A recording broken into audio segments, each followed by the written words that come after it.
I discovered everything on a Wednesday morning, at 5:26 a.m., when Ethan's phone buzzed softly on the walnut kitchen counter. The strange thing was, he was still fast asleep next to me on the couch, after a night of claiming he was working late. The screen lit up with a message. "I'm wearing the red dress today. I doubt you'll be able to take your eyes off me." I didn't touch the phone, I just stared at it. My hand froze on the handle of the coffee pot. In 18 years of marriage, I'd never once checked my husband's phone. Not out of naivety, but because I used to believe that kindness didn't need proof. When Ethan stirred, his hair tousled and voice groggy, "Morning, sweetheart." I nodded and placed a cup of coffee in front of him, just like always. He glanced at his phone and quickly deleted something, his fingers moving so fast it looked secretive. I stayed silent, my lips pressed together until it hurt.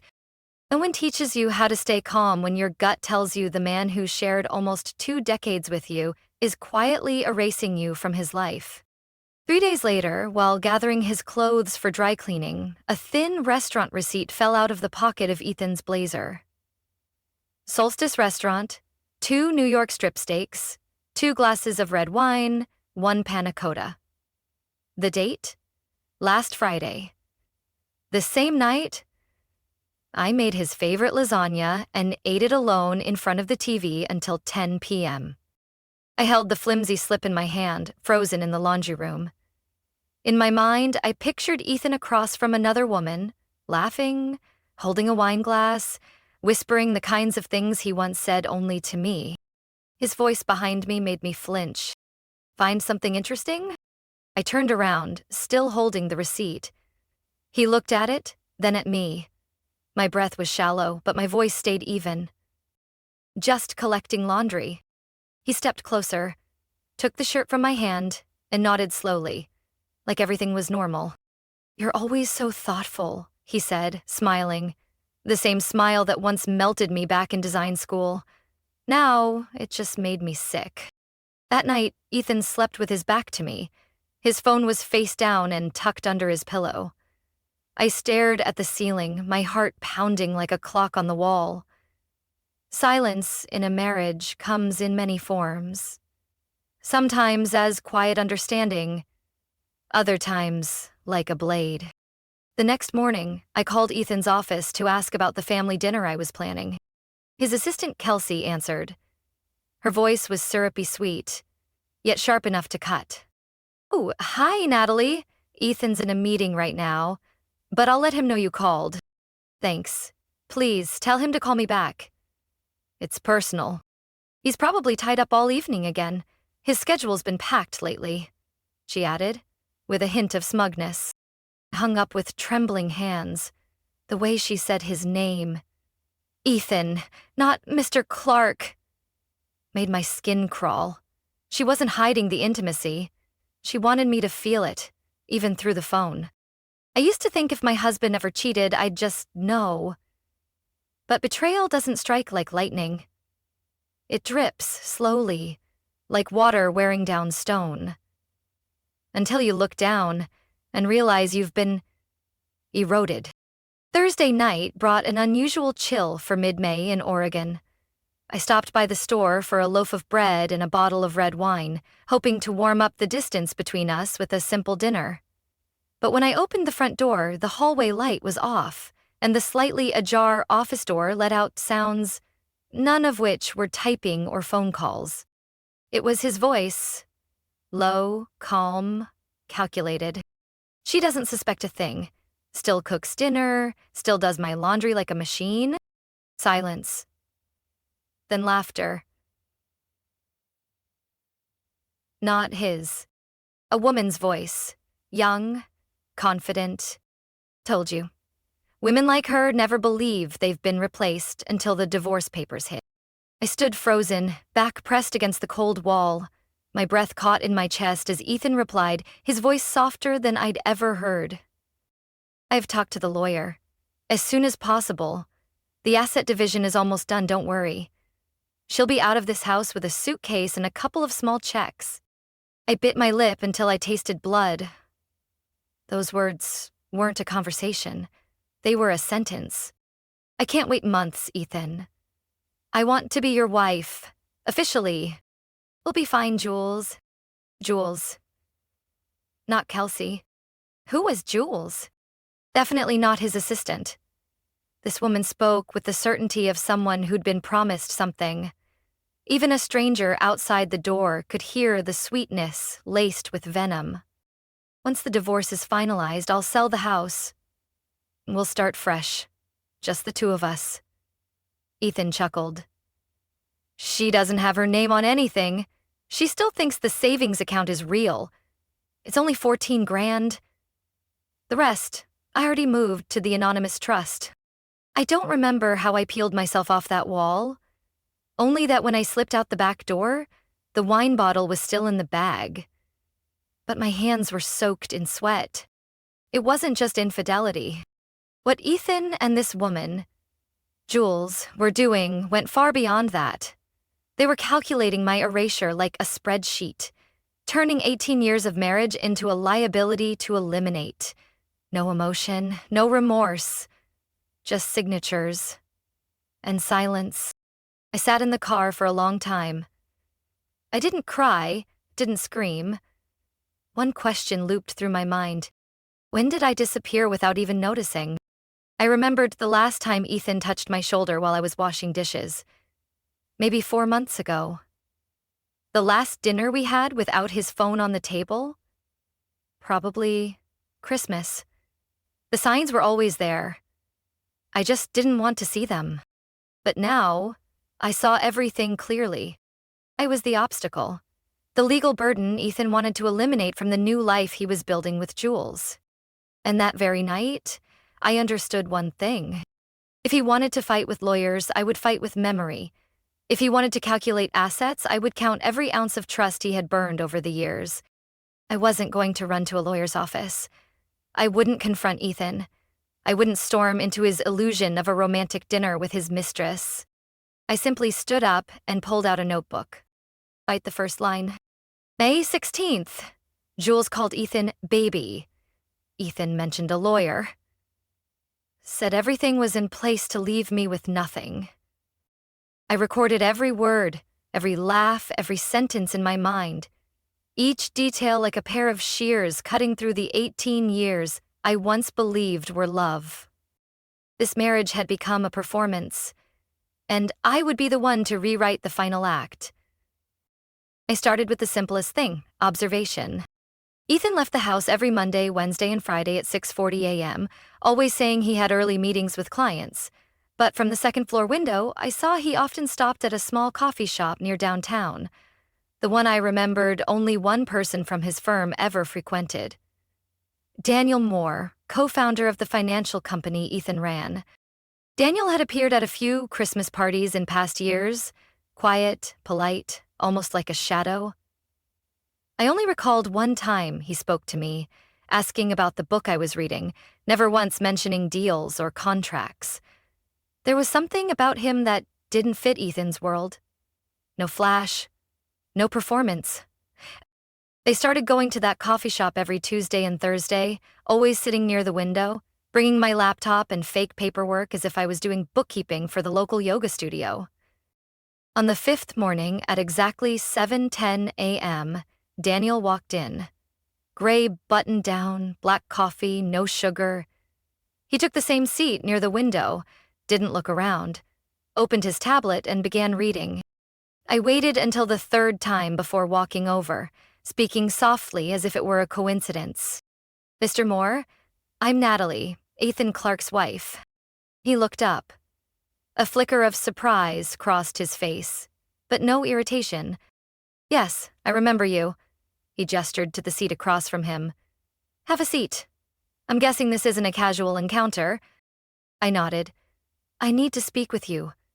Not as a wife, but as someone being shut out of a plan I once believed was shared. Daniel closed his tablet and folded his arms. His eyes sharpened, suddenly colder. How much do you know? I told him. Everything. The call between Ethan and Jules, the promise to leave me penniless, the bank accounts I only knew the surface of. I didn't talk about emotions.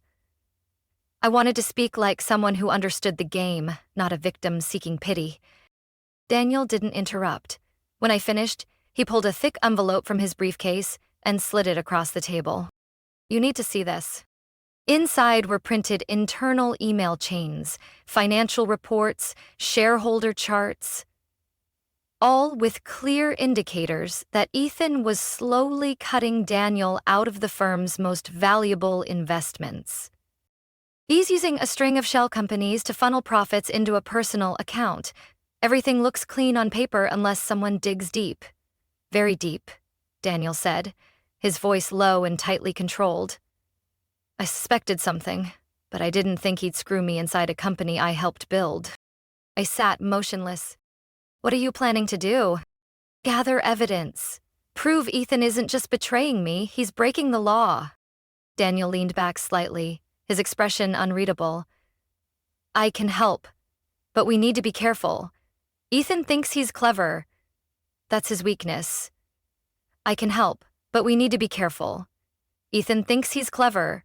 That's his weakness. From that day on, I became someone entirely different. By day, I was the quiet wife, still making dinner, still smiling as Ethan vented about work stress. By night, I slipped into his office, the one I used to walk into freely, now feeling like a restricted zone. I found his new computer password using an old trick, the birthday of his mother's cat plus the first 3 letters of Jules's name. A man who could move millions forgot his wife had a memory sharp enough to remember a pet's vaccination schedule. I got in. Inside were folders full of financial files, but nothing clearly labeled. I had to dig through every document, every statement, every weekly encrypted Excel file. Under the folder 2023 Insurance, I found a transfer log to something called Horizon Fund, which turned out to be an offshore account in the Cayman Islands, registered to a third-party company. I photographed each page, moved them to an encrypted USB, erased the login history, checked the room's camera. Nothing there. Daniel taught me how to trace fund flows, spot tax evasion tactics, and analyze suspicious profit ratios. Every Tuesday morning, we met at the usual cafe, barely speaking, just exchanging folders, notes, and progress. I collected emails between Ethan and Jules, stored on an old phone hidden behind the closet drawer. I recorded internal calls when Ethan accidentally left his speaker on. He suspected nothing, still kissed my cheek every morning, still invited me to open houses on weekends, probably already calculating how much he'd get from selling properties in the divorce he believed I didn't know about. I began to perform, not with tears and accusations. That would make Ethan defensive. I chose a different act, soft, wounded, and desperately eager to fix things. One evening in late June, just after he finished his shower, I walked into the room with red-rimmed eyes and a choked-up voice. Lately. I know there's been distance between us lately, but if you're still willing to try, so am I. He paused slightly, a cautious glance flickering across my face, then softened instinctively. I knew exactly how he operated. Conflict meant quick comfort. Yeah, I feel it too. Maybe we should spend more time together, he said, placing his hand on my shoulder, eyes darting as if reading from an old script. I lowered my eyes, letting the silence stretch, like I was still holding on to one last fragile hope. But inside, I already knew Ethan didn't love me. He was just trying to keep me around, long enough to wrap up his plan without a hitch. The next evening, I accidentally left a printed bank statement on the dining table, then pretended to look flustered when Ethan saw it. I meant to ask you about this Horizon Investment Solutions entry. Sounds odd. I thought our savings were only at First West. Ethan froze for exactly 1 second. Just one. But enough for me to memorize it. He gave a weak smile, bending down to clear the plates. Oh, that's just a flexible investment. Temporary transfer for better interest rates. Don't worry about those things. I managed a faint smile, just enough to mask the tension in my jaw. Okay? I was just a little worried. There's been so much fraud in the news lately. I noticed his grip on the glass was a little too tight. He rushed through the dishes, went upstairs early. And within the next 36 hours, Daniel confirmed that Ethan had moved funds to a completely new account under a Delaware-based company. I didn't need to lift a finger. All I had to do was plant doubt at the right moment. Ethan would panic and leave a trail. A few weeks later, I turned up the performance. Gently, I suggested we try marriage counseling. I know things aren't the same, but if you're willing, we could give it a shot. I found a therapist. She has an opening next week. Ethan sighed, then shook his head. I really don't have time for emotional stuff, Natalie. The company's going through audit season. An ordinary sentence. Except, I knew Ethan's company never conducted internal audits during summer. That line was a cover. For something. Or someone. A summer passed, I kept up the act of the wife trying to save the marriage. I'd bring up old memories, suggest trips to visit my parents in Vermont, or plan weekend getaways. Ethan agreed to everything, but his eyes were always on the clock, fingers always on his phone. I knew exactly who was on the other end. Once, while he was in the shower, I intentionally left my phone open, showing a fake chat with Linda, my imaginary best friend, with the last message on screen. I suspect Jules isn't just a mistress. She might be involved in Ethan's finances. I'm thinking of hiring a forensic asset investigator, but it has to be discreet. I made sure he saw it. The screen was still lit when he came out, and I pretended to fumble to grab it, saying, "It's nothing." 2 days later, Daniel reported that Ethan had suddenly called his attorney in the middle of the night, demanding a review of all potentially traceable documents. At the same time, Jules, or more precisely, Julianne Prescott, began showing up in internal emails as a freelance business consultant. I wasn't surprised. When a woman moves from the bedroom to the boardroom too fast, she leaves tracks. Jules, with her arrogance and blind ambition, was the biggest crack in Ethan's plan. If she got involved too deeply, with files, transactions, or investment decisions, then the evidence we needed would gain legal weight. I pushed Ethan closer to Jules every day, suggested he delegate more to ease stress, proposed that Jules help with partner communication so I wouldn't interfere too much. He took the bait. Both of them believed they were in control. And me? I was just writing the final monologue. Ethan filed for divorce in early September. Right on cue. I received the official notice on a Monday morning, along with his proposed settlement. In it, he asked that I vacate the house within 6 weeks, accept a temporary support payment to help me get back on my feet, and waive any claim to business assets. According to him, this divorce would be smooth, civilized, and fair as long as I didn't make it difficult. I smiled when I read that line. Ethan still thought I was the same woman, meek, tolerant, too exhausted to fight back. I gave him that. But not by surrendering, by delivering a flawless performance to the very end. I hired Harold West, a divorce attorney everyone knew, sluggish, easily swayed, and notably, hadn't won a meaningful case in a decade. Ethan would investigate, no doubt, and when he saw that name, he'd feel entirely safe that I had no shot at challenging the meticulous plan he'd laid out. That Harold was just a decoy. My real attorney was Jessica Blanchard, a discreet Harvard graduate with 12 years of experience dismantling the most complex financial shells in high-stakes divorces. I met her in a small office in West Portland. No sign, no flashy reception area.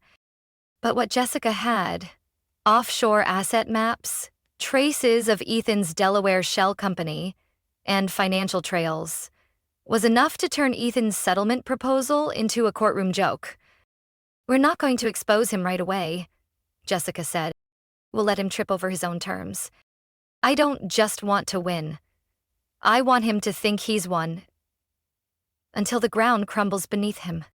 On the day of the hearing, I wore a pale blue dress, hair pinned up, no heavy makeup.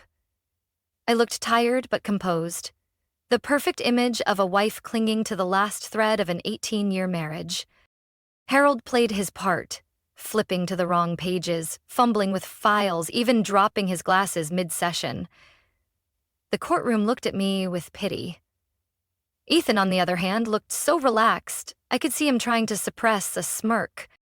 His lawyer, a woman named Carla Monroe, began outlining the reasonable terms of reconciliation. Natalie would receive a small amount of property, stay out of the company, and agree not to pursue any future financial claims. I pretended to choke up when I heard that clause. "I don't want anything," I whispered, just loud enough for the judge to hear. "I just hope he can focus on his business." Ethan offered a measured tilt of his head, the kind he probably thought looked gracious. Carla continued listing the undisputed assets, mostly old vehicles, some depreciated furniture, and a joint account with less than $20,000. Accepted. And in every document I signed, there were tiny clauses, almost invisible, inserted by Jessica. For example, I waived rights to Ethan's business accounts, unless those accounts were connected to any unethical or illegal transactions. I agreed Ethan could keep the house if he could prove that the funds used to purchase it came from lawful profits, and that no undeclared third-party investments were involved.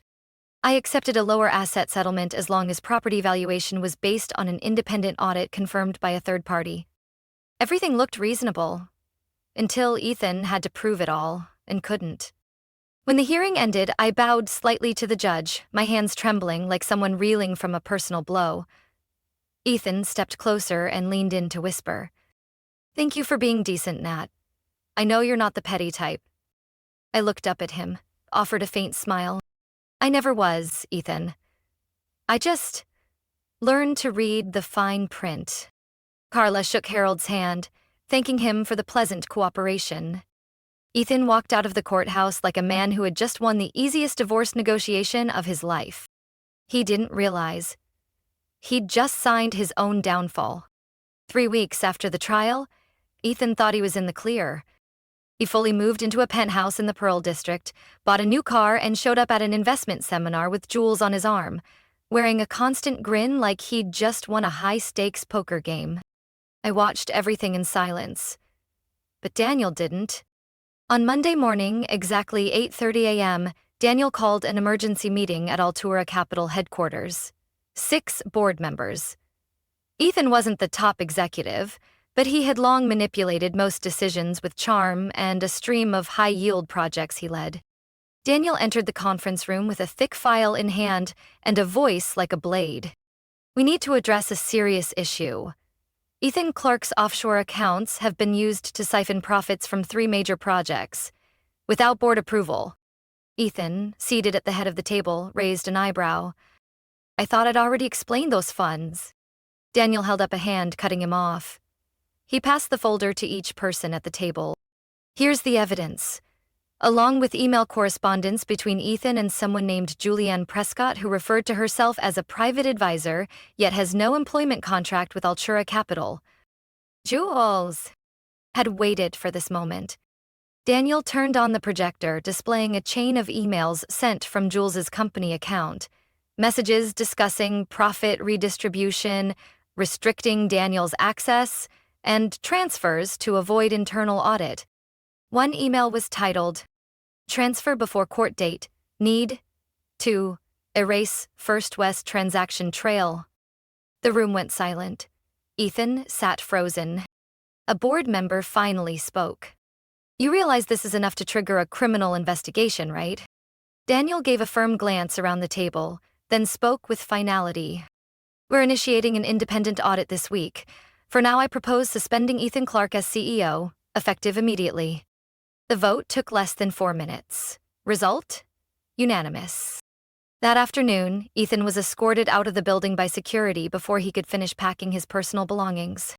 Jules called 3 times within the hour. No one picked up. On the 4th call, she was answered by the head of HR, who informed her that her position as business consultant was no longer valid and her company email had been deactivated. The financial network in Portland isn't large. A whisper at a cafe counter is enough. Jules became a cautionary tale. A woman who once dreamed of being the new director's wife was no longer welcome at any professional event. No one hires someone tied to illicit dealings with a disgraced former CEO. especially one who left email trails like a criminal diary. As for me, just 1 week after that meeting, Jessica filed a motion to reopen the divorce asset review, citing Ethan's failure to disclose full financial information during settlement. We submitted statements from the Cayman account, internal transfers through shell companies, and fake payroll records Ethan had created to support a lower asset valuation. His attorney, Carla, could barely respond in time. When she reviewed the voluntary documents I signed in court, she realized each clause contained a legal trap. I relinquished rights only if Ethan could prove every asset was legally acquired. He couldn't. Ethan's entire portfolio was unsealed. The house, cars, stocks, and shared investments were frozen pending investigation. The court ordered the return of all legitimate assets to me, including our home, shares in 2 companies, and nearly $1.2 million Ethan had tried to funnel through hidden channels. Ethan didn't just lose his title. He lost nearly everything. And for a man like him, the deepest cut of all, his reputation. No more speaking invitations. No more trusted partnerships. And Jules, the woman who once clung to his arm like she'd won a prize, blocked him on every platform just 2 weeks after being rejected by 3 firms in a row. That night, I sat alone in the living room, the same one once filled with Ethan's carefully curated family image decor. I drank tea, holding the final report confirming the restoration of my assets. It was drizzling outside. The house was quiet, as if it had never weathered any storm. But I knew one thing for sure. The man who destroyed this home had buried himself in the process. I thought I'd never see Ethan again. But on an early afternoon in March, he showed up at my door holding a bouquet of red roses, their stems already wilted, and a sheepish smile in place of an apology. "Hi," he said, his voice unusually soft. "I just wanted to talk, just for a bit. Is that okay?" I looked at him, not as an ex-wife, but as someone who had survived the wreckage he caused. Ethan looked worn down, his shoulders slumped, the spark in his eyes gone. The same spark that once let him walk into any room like he owned it. His suit hung loose, no longer fitting the body he used to carry with pride. I said nothing. I opened the door, not out of sympathy, but because I wanted to close this story the right way. With finality. We sat in the living room. Ethan set the bouquet on the table, his eyes wandering around the house he no longer owned, the house he once planned to sell behind my back. He began, "I've been thinking a lot about what happened, about you, about us." I let him speak. It was the same old apologies, familiar phrases like lost, overwhelmed, mistakes. But this time, none of it touched me. When he stopped, I opened the drawer and pulled out a folder already prepared. "I think you should take another look at what you once signed," I said, placing it in front of him. Ethan flipped through the pages, bewildered. Divorce clauses, account statements, legal documents, and most importantly, an email from Jules, forwarded by Ethan himself, clearly outlining their plan to strip me of everything. "Do you know what this is?" I asked, staring directly at him. He didn't respond. His jaw twitched. His fingers clenched the edge of the folder. "This is why I don't believe a single word from your mouth anymore," I continued, "and why you need to leave, before I call my attorney to discuss trespassing on private property." He opened his mouth, maybe to argue, maybe to plead, but then simply nodded, stood, and walked out quietly. The bouquet remained on the table, abandoned like a birthday gift delivered to the wrong address. A few weeks later, I received an invitation from Daniel. He was about to take over a new Altura Capital branch in Boston. In his email, he wrote, "If you're ready for a new chapter, maybe that place is meant for you too." I stared at those words for a long time. Part of me wanted to say yes.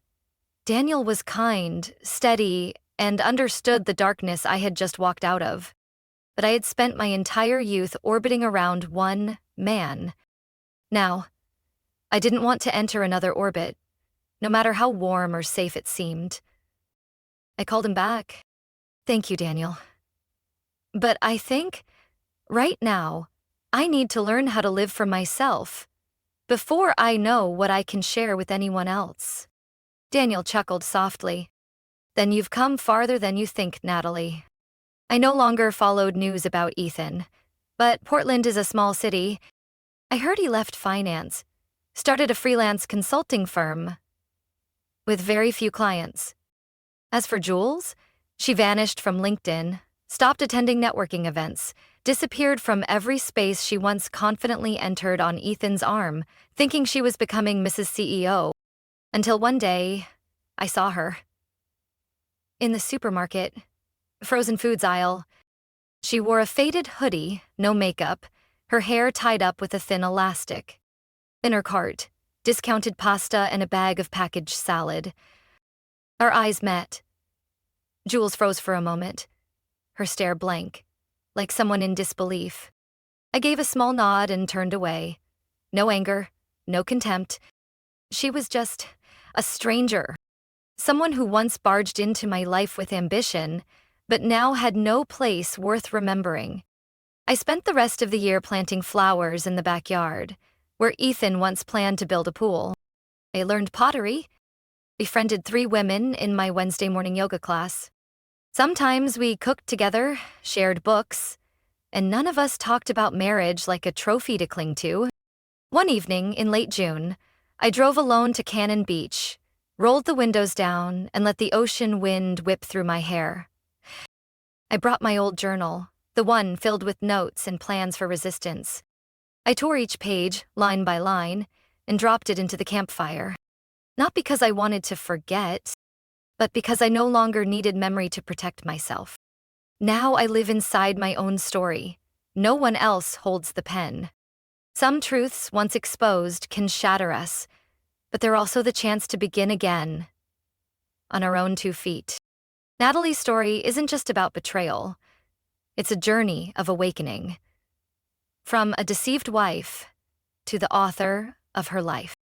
She didn't seek revenge out of rage, but responded with intelligence, patience, and courage. And when she finally chose to live alone, it wasn't out of loneliness, but because she had learned how to trust herself. That was the real victory. What do you think of Natalie's choice?